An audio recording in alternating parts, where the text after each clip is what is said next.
ګرانو کتونکو السلام علیکم. زه محمد سلمان همدرد د حق غږ پښتو چینل خبري لنډیز کې ستاسو کوربه اوس تاسو پام را اړوم د مهمو خبرونو لنډیز ته. د امریکا دفاع وزیر لوید استین ویلي چې هیواد به د خپلو ګټو د خوندیتوب لپاره له هیڅ لازم اقدام څخه مخ ونه ګرځوي. استین په عراق کې د امریکایي پوځیانو پر اډه وروستي توغندي برید ته په اشاره ویلي د عراق حکومت باید پر عین الاسد پوځي اډې راکټي برید په جدي توګه وڅېړي. حاجي الدین محمد وایي عقده‌يي خبرې ستونزه نه حل کوي.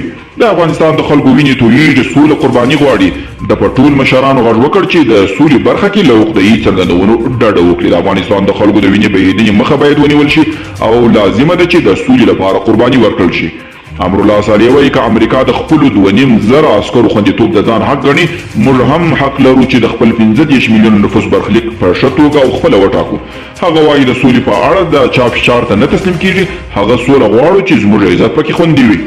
او حاجي محمد ماشیخ وایي هغه کسان چې موږ ته لیک رالیږي د افغانستان شرایط او زموږ حال دې هم په پام او نظر کې ونیسي.